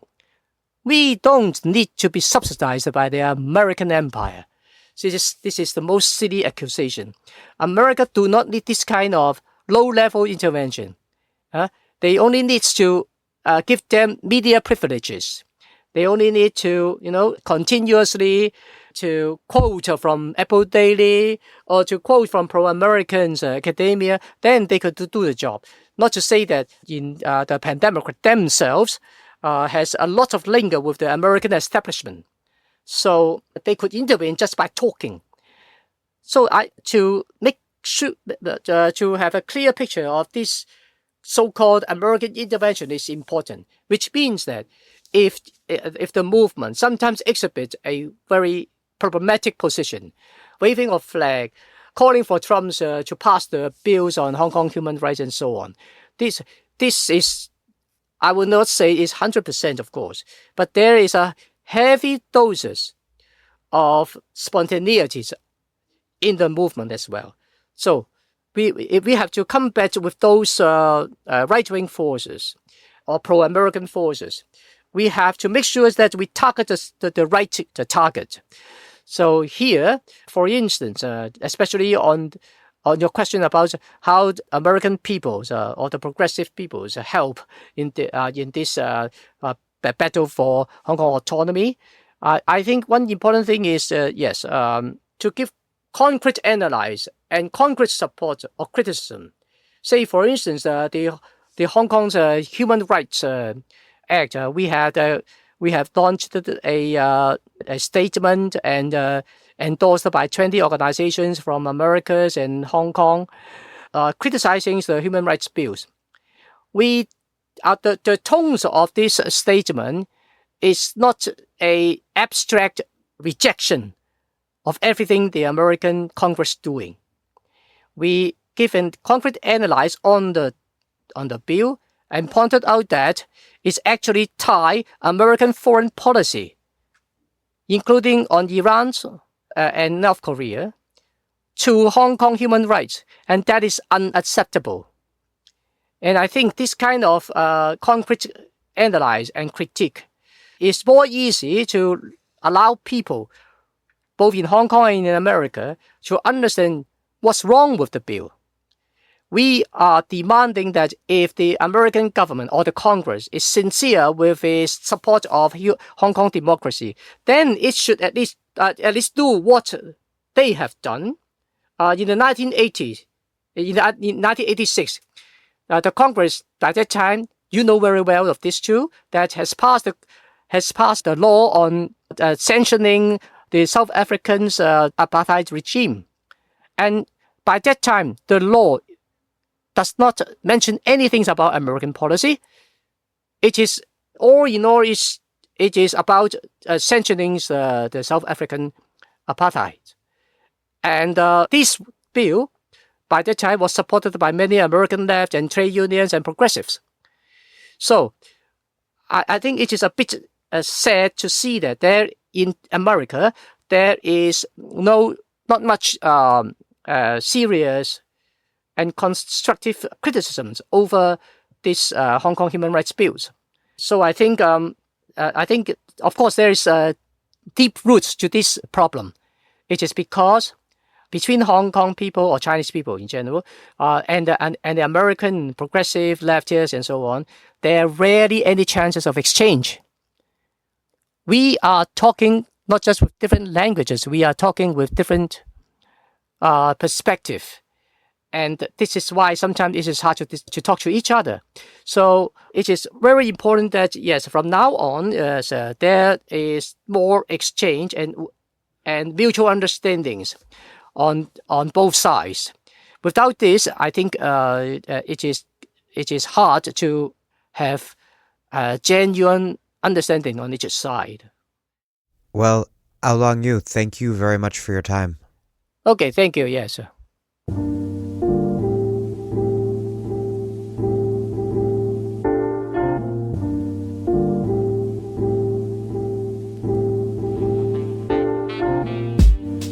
Au Loong Yu is a longtime writer and activist based in Hong Kong. He is the author of China's Rise, Strength and Fragility, and he is currently working on a book on the Hong Kong 2019 revolt. Thank you for listening to The Dig from Jacobin Magazine. As Marx once said, after noting that proletarian revolutions, like those of the 19th century, criticize themselves constantly. While other podcasts have only interpreted the world in various ways, our point is to change it. We are posting new episodes every week. The Dig was produced by Alex Lewis, music by Jeffrey Brodsky. Our communications coordinators are Julia Rock and Zachary Nin. Our senior advisor is Thea Riofrancos. Special thanks this episode to all the help provided by Eli Friedman. Check out our vast archives at thedigradio.com. Follow us on Twitter at thedigradio, and please do find us wherever you get podcasts and subscribe. If it's on iTunes or wherever else, please do leave us a nice review. Take a moment to do that because ostensibly that introduces us to new listeners, which is good. But what really does that is you telling people that you know about the show and why you like it and suggesting that they listen to it. Please make propaganda for us. And do take a moment to find us at patreon.com and make a monthly contribution to keep this operation going strong. Even a few bucks a month is a big help.